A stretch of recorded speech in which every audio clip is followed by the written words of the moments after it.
Hello students, आज से हम लोग स्टार्ट कर रहे हैं नया चैप्टर। एल्जेब्रिक एक्सप्रेशन चैप्टर 12 है। ठीक है, इंट्रोडक्शन पार्ट है, पूरा जरूर देखना, बहुत कुछ जानने को मिलेगा इस चैप्टर में, बेसिक चीज़ें जो आपको आगे चैप्टर में हेल्प करेंगी। ठीक बेटा, तो स्टार्ट करते हैं पहले एल्जेब्रिक एक्सप्रेशन से।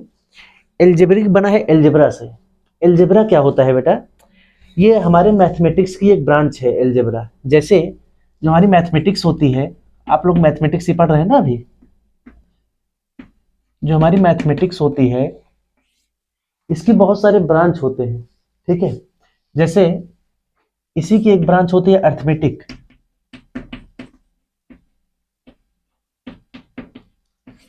जिसमें हम नंबर्स के बारे में पढ़ते हैं।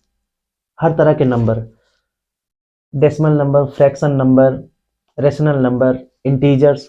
अगर नंबर्स के बारे में केवल पढ़ रहे हैं, जैसे 5+4-3 × 6, अगर नंबरों के बारे में ही पढ़ रहे हैं, उनके ऑपरेशंस पढ़ रहे हैं, प्लस माइनस ये सब, तो अर्थमेटिक के अंदर आता है। ऐसे ही एक ब्रांच उसी होती है ज्योमेट्री। ज्योमेट्री में हम पढ़ते हैं शेप्स के बारे में, जैसे ट्रायंगल, स्क्वायर, रेक्टेंगल ना, ये हमारा ज्योमेट्री के अंदर आता है। ऐसे ही एक ब्रांच होती है मैथमेटिक्स की, उसको बोलते हैं अलजेब्रा। ठीक है, अलजेब्रा में अब आप लोग सोच रहे हो किसके बारे में पढ़ते हैं? अलजेब्रा में हम पढ़ते हैं लेटर्स के बारे में। ठीक है, फार्मूलों के बारे में, क्योंकि फार्मूले हमारे लेटर से ही बनते हैं। तो इसलिए अलजेब्रा बहुत इंपॉर्टेंट हो जाता है, क्योंकि बिना अलजेब्रा के कोई फार्मूला बन ही नहीं सकता। जैसे रेक्टेंगल का पेरीमीटर क्या होता है, अगर आपसे पूछा जाए तो आप जानते हैं 2l+b फॉर्मूला है ये। क्या फॉर्मूला बिना लेटर्स के बन गया? एल और बी यूज हुआ है ना। तो अलजेब्रा की मदद से हमारे फॉर्मूले बनते हैं। ठीक बेटा, और इसमें हम लेटर्स के बारे में पढ़ते हैं अलजेब्रा में। तो वही हम लोग पढ़ेंगे एल्जेब्रिक एक्सप्रेशन। ठीक है, स्टार्ट करते हैं। इस चैप्टर को पूरा आपको समझाने के लिए मैंने कुल 10 पार्ट में डिवाइड किया है। ये आपके बुक के कुछ हेडिंग भी है इसमें। ठीक है, यही सब है। तो स्टार्ट करते हैं पहले पहले वाले से, जो कि है एक्सप्रेशन। एक्सप्रेशन क्या होता है?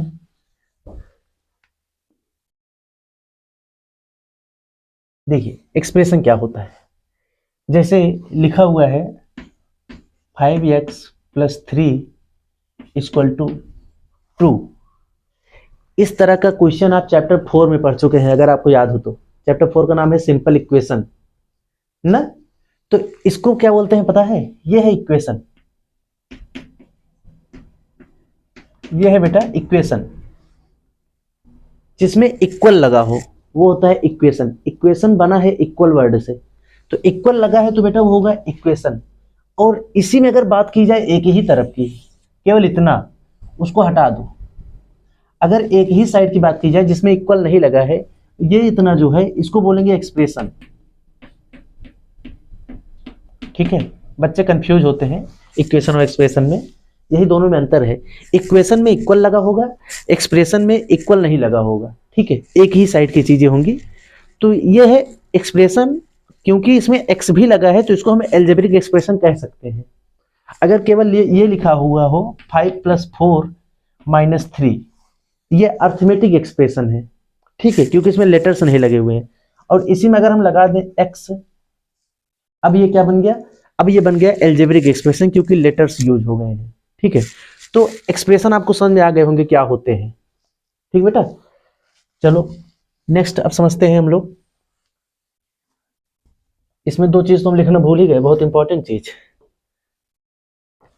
एक है 11th वाला, मान ले रहे हैं हम वेरिएबल,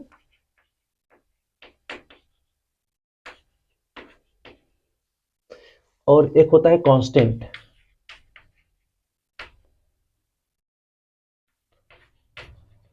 वेरिएबल और कांस्टेंट। ठीक है, तो अब देखिए, वेरिएबल कांस्टेंट समझने के लिए एक एक्सप्रेशन लिखेंगे, उसी में हम variable, constant, term, factor, coefficient सब समझ लेंगे। ठीक है, इतनी चीजें हम लोग एक ही एक्सप्रेशन समझ लेंगे। जैसे मैं एक एक्सप्रेशन लिखूं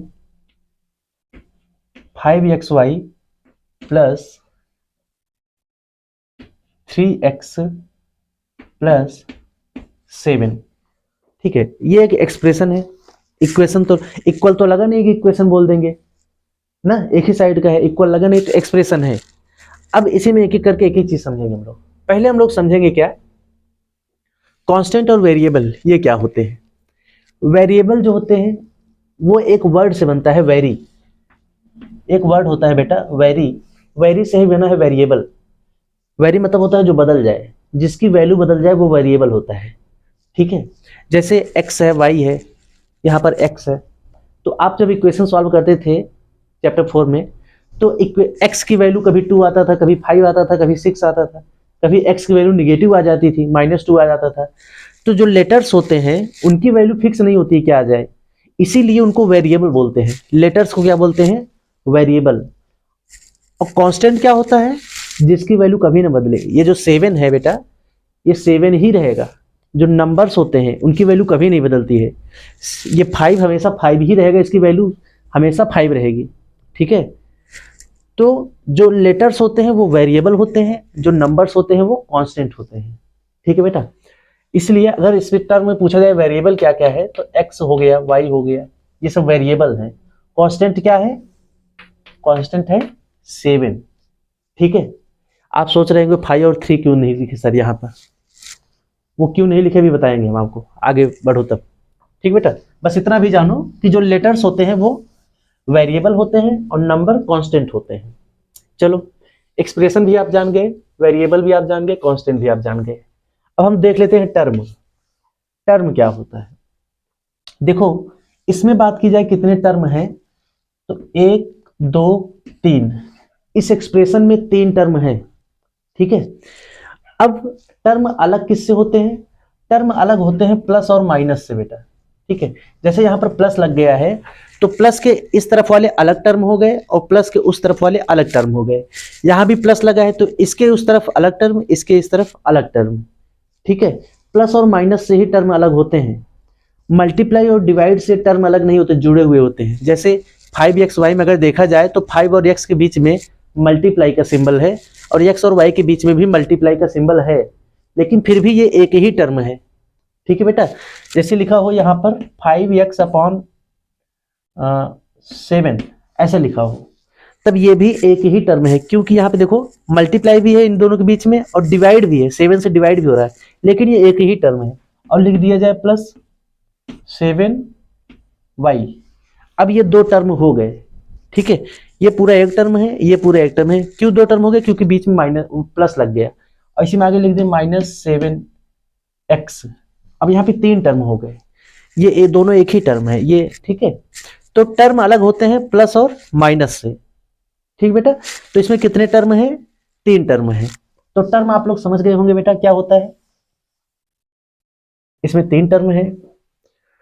अब हम लोग देखते हैं फैक्टर। इसके टर्म अगर हम लिखना चाहें तो क्या क्या है, 5xy, इस तरह से क्वेश्चन भी बनेंगे ना, इसलिए हम बता रहे हैं। और क्या क्या है, 3x है और 7, 3 टर्म है इस एक्सप्रेशन में, ठीक बेटा।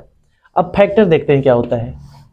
फैक्टर होते हैं टर्म के, ठीक है। फैक्टर टर्म के होते हैं, एक्सप्रेशन के नहीं होते हैं। जैसे इस टर्म का पूछा जाए कितने फैक्टर हैं, तो इसमें 3 फैक्टर हैं, 5 है, x है, y है। जिनसे मिलकर वो टर्म बना है वही उसके फैक्टर होते हैं। जैसे 3x है, ये किससे किससे बना है, 3 से और x से ना, जिनसे जिनसे आपस में मल्टीप्लाई होकर ये बना है वही होता है इसके फैक्टर। ये किसकी किसकी मल्टीप्लीकेशन से बना है, 3 और x के ना, तो 3x का फैक्टर 3 और x हो गया। ये किसके इसके मल्टीप्लीकेशन से बना है, 5 × x × y, तो ये सारे इसके फैक्टर हो गए। 7 का फैक्टर क्या हो सकता है, 1 × 7, 7 और 1 इसका फैक्टर हो गया, है कि नहीं। तो 1 तो वैसे ही सब में रहता है, वो तो ऐसे ही लिख दिए, ठीक है बेटा। तो ये होते हैं फैक्टर, ये सब आप समझ गए होंगे, फैक्टर्स होते हैं, ठीक है। अब देखो कोफिशिएंट क्या होते हैं। कोफिशिएंट होते हैं किसी टर्म में लगे न्यूमेरिकल वैल्यू। जैसे अगर हम पूछें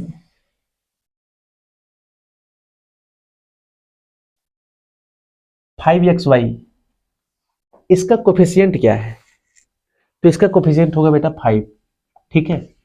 इसका कोफिशिएंट क्या होगा, इस टर्म का 5 है, इस टर्म का कोफिशिएंट होगा 3 और इस टर्म का कोफिशिएंट तो 7 ही है, ठीक है बेटा। Numerical value of the term is called coefficient.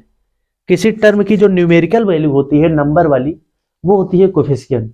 ठीक है, इसको बोलेंगे कोफिशिएंट ऑफ द टर्म, या फिर कोफिशिएंट ऑफ एक्स वाई। ये एक्स वाई का भी कोफिशिएंट है और इस टर्म का भी कोफिशिएंट है। ठीक है, जिसका कोफिशिएंट पूछेंगे उसको छोड़कर बाकी सारे कोफिशिएंट हो जाते हैं। जैसे मैं कहूं x का कोफिशिएंट क्या है, तो x को छिपा लो, जो बचा वही कोफिशिएंट हो गया 3। यहां पर एक्स वाई का कोफिशिएंट क्या है, तो एक्स वाई को छिपा लो, बचा क्या 5, वो कोफिशिएंट हो गया। और एक चीज ध्यान दो, यहाँ पर अभी तो आप क्लास 7 पढ़ रहे हैं तो न्यूमेरिकल कोफिशिएंट ही पढ़ रहे हैं। जब आप ऊपर क्लास में जाएंगे तो पूछा जाएगा y का कोफिशिएंट क्या होगा, तो y का कोफिशिएंट क्या होगा पता है, y को छिपा लो, 5x, 5 और x y के कोफिशिएंट हो जाएंगे। ठीक है, लेकिन अभी आपको इतना ही जानना है कि जो न्यूमेरिकल वैल्यू होते हैं हर टर्म के, वो कोफिशिएंट होते हैं। ठीक है बेटा, इतनी चीजें आपको समझ में आ गई होगी। अब हम लोग देखेंगे लाइक एंड अनलाइक टर्म, ये क्या होते हैं। तो टर्म तो आप जानते हैं, अब जैसे इसी में आगे थोड़ा सा मैं और बढ़ा दूं,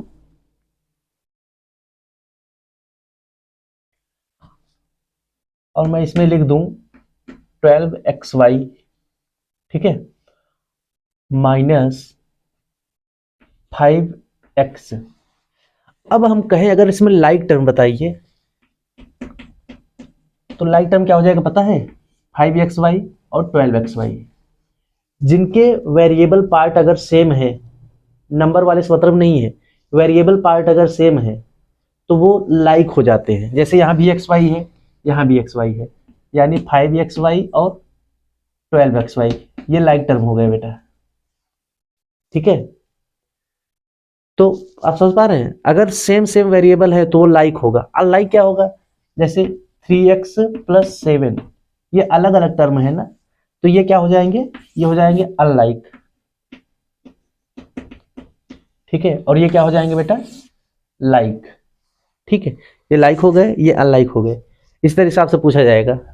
ठीक है, जैसे मैं लिखूं अगर 12x - 5y, ठीक है, तो क्या ये लाइक है, तो ये लाइक नहीं है, क्योंकि दोनों टर्म के वेरिएबल अलग अलग हैं। ठीक है, और ये अगर इसी में x लगा दे तब क्या ये लाइक हो गया, यहां भी x है, यहां भी x है, नहीं, अभी भी ये लाइक नहीं है, क्योंकि यहाँ y भी है, वेरिएबल सेम टू सेम होना चाहिए। ठीक है बेटा, अभी भी ये अनलाइक ही है, सेम नहीं है वेरिएबल। अगर यहाँ भी y होता तब ये लाइक टर्म हो जाते। ठीक है, एक और बताओ, जैसे लिखा है 12x और एक लिखा हुआ है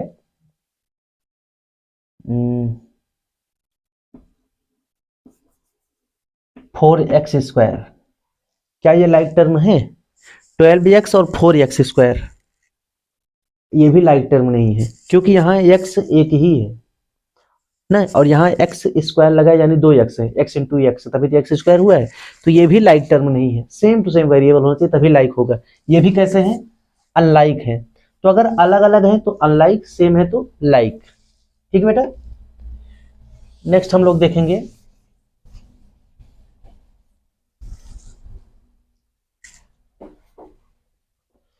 ये 4 चीजें हम लोग देखेंगे, मोनोमियल, बाइनोमियल, ट्राइनोमियल और पोलिनोमियल। ये क्या होते हैं, देखो बेटा, ऐसा एक्सप्रेशन जिसमें एक ही टर्म हो, जैसे मैं लिख दूं 5xy, तो एक ही टर्म हुआ ना, इसको बोलोगे मोनोमियल। ठीक है, और इसी में अगर आगे लगा दूं 3x, ये वाला हिस्सा, अब इसमें 2 टर्म हो गए, 1 2, तो ये हो गया बाइनोमियल।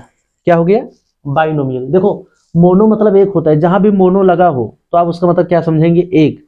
जहां बाई लगा हो उसका नंबर मतलब आप क्या समझेंगे, 2। जहां ट्राई लगा हो, ट्राई मतलब तो 3 जानते ही हैं। ठीक है, बस आपको मोनो और बाई याद करना है।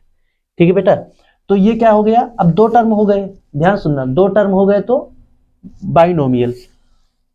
और अब कितने टर्म हो गए, 1 2 3, 3 टर्म हो गए तो ट्राइनोमियल हो जाएगा। ठीक है, 3 टर्म हो गए और तीनों अनलाइक हैं, ये भी ध्यान देना है। जितने टर्म हो सब अलग अलग हो, लाइक ना हो, नहीं तो फिर वो सब ऐड हो जाएंगे ना, अगर लाइक रहेंगे तो अनलाइक होने चाहिए। ठीक है, और अगर इससे ज्यादा हो गए, 3 से भी ज्यादा हो गए, तब उसको क्या बोलेंगे बेटा, पोलिनोमियल। पोलिनोमियल मतलब, पोली मतलब होता है बहुत।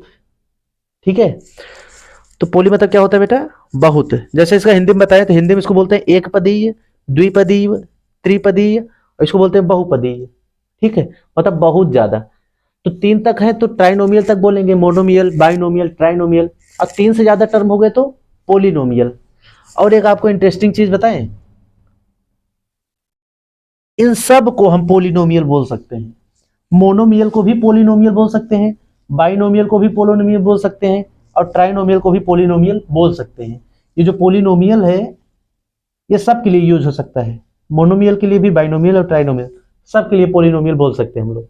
ठीक है, ये कॉमन है सब में।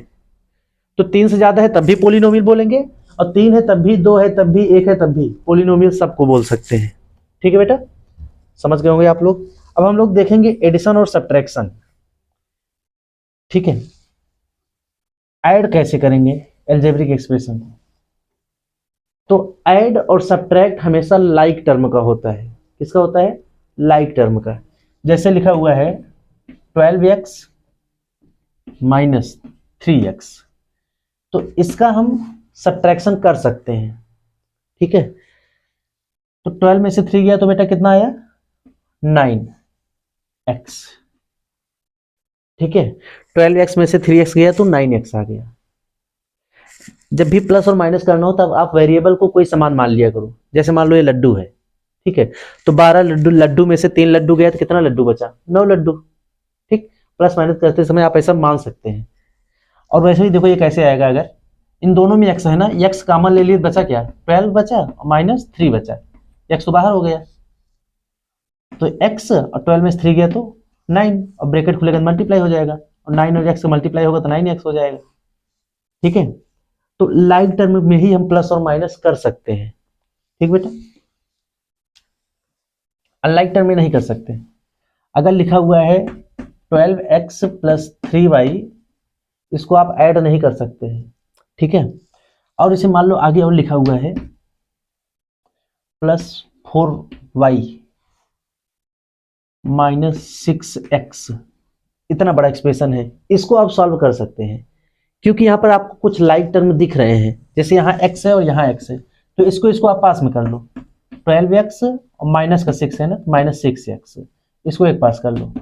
3y प्लस 4y, इन दोनों को आप सॉल्व कर सकते हो, इन दोनों को सॉल्व कर सकते हो, लाइक टर्म है। तो 12x में से 6x गया तो कितना x बचा, 6x, और 3 और 4 अगर जोड़ देंगे तो कितना हो जाएगा, 7 ना, y 7y। ठीक है बेटा, इस तरीके से आप केवल लाइक टर्म का ही एडिशन सब्ट्रैक्शन कर सकते हैं, अनलाइक का नहीं कर सकते, वैसे छोड़ दो। मल्टीप्लिकेशन कर सकते हैं, मल्टीप्लिकेशन अनलाइक लाइक सबका कर सकते हैं आपस में। ठीक है, बस एडिशन और सब्ट्रैक्शन हम लाइक फ्रैक्शन में ही करेंगे। जैसे लिखा हुआ है 12x इंटू 3y, तो इसको हम मल्टीप्लाई कर सकते हैं। अगर यहाँ प्लस होता तो ऐड नहीं कर सकते थे, यही आंसर हो जाएगा। लेकिन अगर यहाँ मल्टीप्लाई लगा हुआ है तो मल्टीप्लाई या डिवाइड कर सकते हैं। 12 3 कितना हो जाएगा, 36 xy, ये इसका आंसर आएगा। ठीक है, लेकिन आप मल्टीप्लाई और डिवीजन शायद 8 क्लास में पढ़ेंगे, 7 में नहीं पढ़ेंगे। ठीक बेटा, तो ये हो गया एडिशन और सब्ट्रैक्शन। जितना भी समझ में आ रहा है समझते चलो, घबराओ मत। ठीक है, अगर कुछ कम समझ में आ रहा है तो एक बार फिर से देख लेना, पूरा समझ में आ जाएगा। नेक्स्ट है finding the value of expression. ये क्या है, finding the value of expression. इसमें आपको फाइंड करने के जब दिया जाएगा ना, जैसे 3x है तो यहाँ पर आपको दिया जाएगा कि अगर इफ x इक्वल टू 2, इतना दे दिया जाएगा। अगर x की वैल्यू 2 है तब 3x का वैल्यू फाइंड करिए।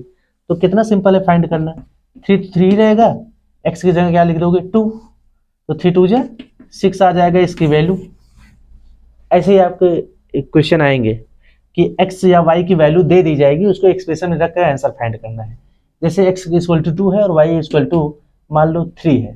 ठीक है, ये दिया हुआ है और एक एक्सप्रेशन है 5xy प्लस 3x, इसका वैल्यू फाइंड करना है। ठीक है, तो आप क्या करेंगे, 5 इंटू एक्स की वैल्यू क्या है 2 इंटू वाई की वैल्यू क्या है 3। ठीक, इनके बीच में इंटू का सिंबल होता है, प्लस 3 तो 3 ही रहेगा, एक्स की वैल्यू क्या है 2, तो इनका आपस मल्टीप्लाई कर दो। 5 2 जा 10, 3 जा 30 प्लस 3 2 जा 6, 30 और 6 कितना हो गया 36। इस तरीके से आप फाइंड कर सकते हैं वैल्यू। नेक्स्ट है हमारा using algebraic expressions. Algebraic expression का आप लोग यूज कर चुके हैं, ठीक है बेटा। इसमें हम लोग यही सीखेंगे कि कहाँ कहाँ पर हम एल्जेब्रिक एक्सप्रेशन का यूज किए हैं, कहाँ कहाँ किए हैं। अभी जब आपको ज्योमेट्री बता रहे थे, ज्योमेट्री में हम एल्जेब्रिक एक्सप्रेशन का यूज किए हैं। जैसे perimeter of rectangle, perimeter of rectangle क्या होता है 2l + b, तो ये एक एल्जेब्रिक एक्सप्रेशन ही तो है। इसको हम लोग यूज नहीं किए, अभी यूज कर चुके हैं हम लोग। ऐसे ही एरिया क्या होता है, एरिया ऑफ रेक्टेंगल वो होता है l × b, तो ये भी एल्जेब्रिक एक्सप्रेशन है, लेटर्स का यूज हुआ है। ऐसे कई जगह हम एल्जेब्रिक एक्सप्रेशन को यूज कर चुके हैं, ठीक है। इसमें यही था, इससे कुछ खास क्वेश्चन, इससे क्वेश्चन ही नहीं बनेगा, ठीक है। इस हेडिंग से क्वेश्चन नहीं बनना है। तो ये इतने सारे टॉपिक थे, एक बार दोबारा देख लेना तो और अच्छे समझ में आ जाएगा।